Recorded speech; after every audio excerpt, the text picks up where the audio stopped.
Hey, Sindri, could you take a look at this? Honestly, I don't have much else going on right now. Ah, offerings to Tyr. These are quite rare, you know. Why? Well, you know Odin, not the biggest fan of Tyr. I thought he destroyed all of these.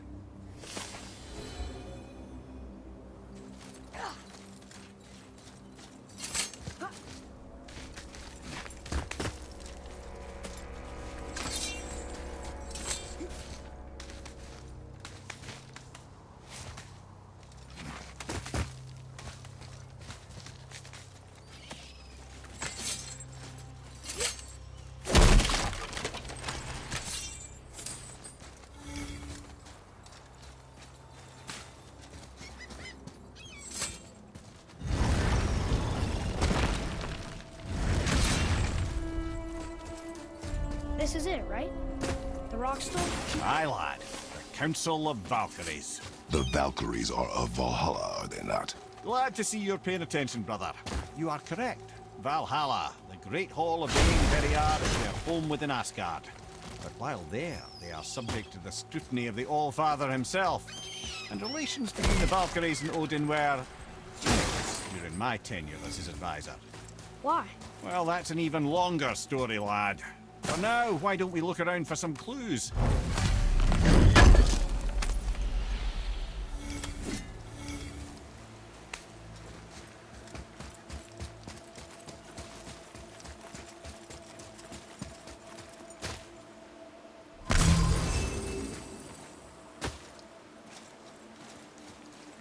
Try placing one of the Valkyrie helms on a throne.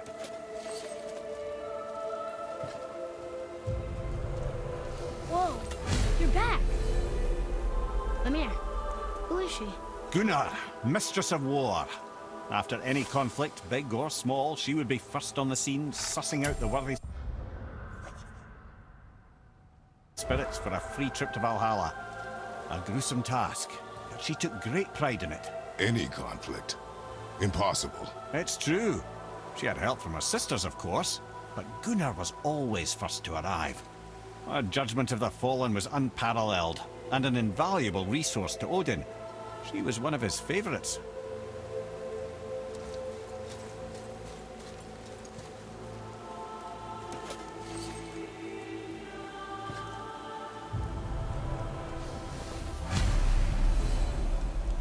Ah, Gondul. Beautiful Gondul. And? Huh? That's it? Beautiful Gondul? No story or anything? Oh, sorry, lad. The sight of Gondul always took my breath away. Gondul had a silver tongue, a sharp wit, and struck a figure so stunning it literally drove men insane. Odin forbid her from setting foot in Midgard after a time, as insanity is not a welcome trait in Valhalla.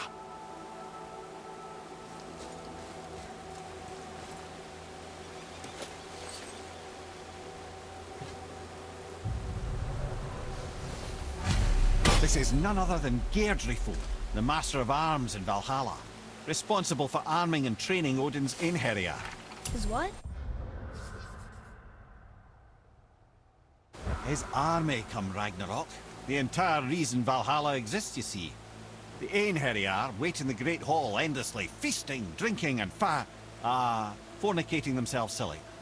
Once Ragnarok begins, Odin calls them into service to fight on his behalf. Geirdriful had her hands full training that lot.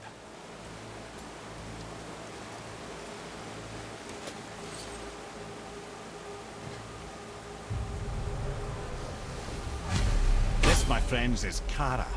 Now, Valkyries are volatile by nature, but Kara, the lass is wild storm personified. A wild storm. Aye, calm and collected. Then the air would shift and the fury of her storm would unleash. It was beautiful in a way, assuming you could find proper shelter. Her tears would cleanse the blood-soaked battlefields.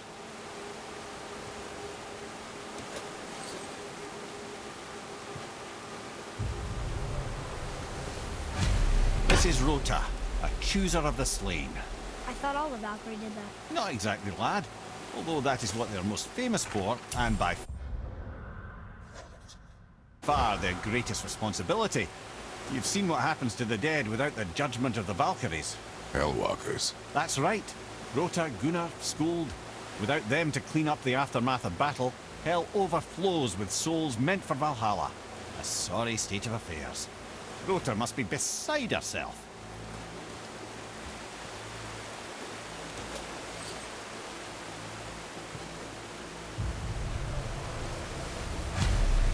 Ah, here we have Air, the healer. A Valkyrie healer? Strange. Air was strange as a matter of fact. Very quiet, very calm. Where her sisters were violent rapids, Air was a gentle stream.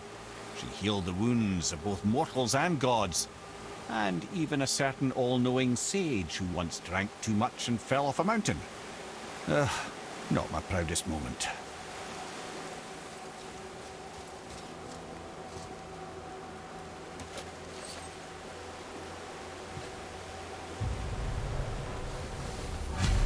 Well, well. Hilda, mistress of battle. She and Odin got on quite well, actually. Her and the other Valkyries, not so much. She would spend most of her time here in Midgard observing discord between the living, and sewing some up herself from time to time. She lived for conflict. Some say she was conflict personified. I wonder what will become of her now that she's free.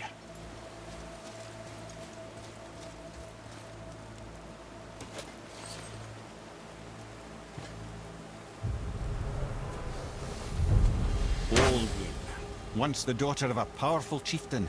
She fell defending him during a Reaver attack. Olgun was escorted to Valhalla, where she chose to devote her afterlife to the pursuit of knowledge above all else. Quite unusual behavior amongst the constant drinking and feasting of her fellow Valhallian denizens. How'd she end up a Valkyrie? Odin. He saw a kindred spirit in Olrun's single-minded pursuit of knowledge. He appointed her as the Valkyrie's resident historian.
Thank you, friends. You have saved the Valkyries. Sigrun, how did this happen? Mimir, is that you? You have been freed, but... Freedom comes at a price, milady. You speak truly. Countless winters we served the Allfather. But only through his union to the Queen did we ever taste some measure of freedom. But aren't you the queen? There has only been one Queen of the Valkyries, the goddess Freya. When Odin severed her wings, I served in her absence, but it wasn't enough for the Allfather. He used an archaic piece of magic, corrupting my sisters. I tried to contain the damage by imprisoning them in places where they could cause no harm, but soon I lost myself as well. Sigrun, I'm sorry for being so worthless. I could have done something, or tried at the very least. What will you do now? I must reunite with my sisters. Together we can restore balance to the realms. You have the eternal blessings of the Valkyries.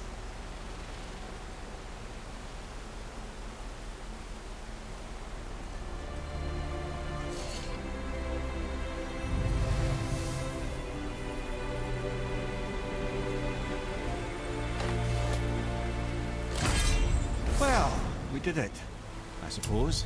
You don't sound very happy about it. It's difficult to be happy about anything when you're a reanimated head. I'm grateful we were able to set the Valkyries free.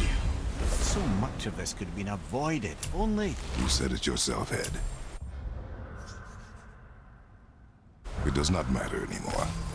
The past is the past. Well, that's awfully cheerful coming from you. I am in a good mood. The dwarves will make use of this helm. Your dad's a wee bit single-minded, isn't he, lad? Definitely.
Hey, Sindri.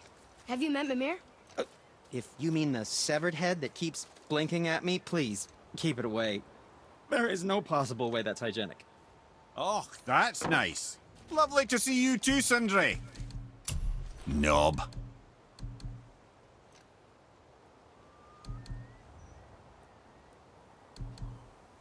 Have fun eating out your righteous fury.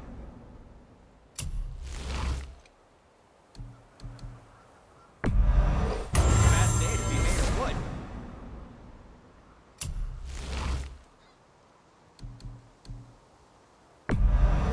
If you see my brother again, just please tell him to keep his fiddlers off my axe, okay? Enjoy cutting trees. You just cut trees with that, right?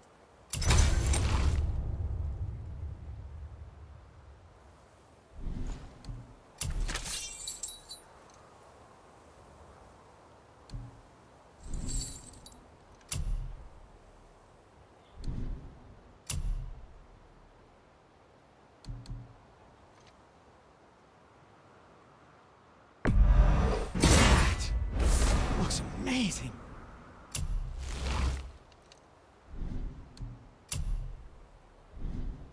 Was there more? Let me think.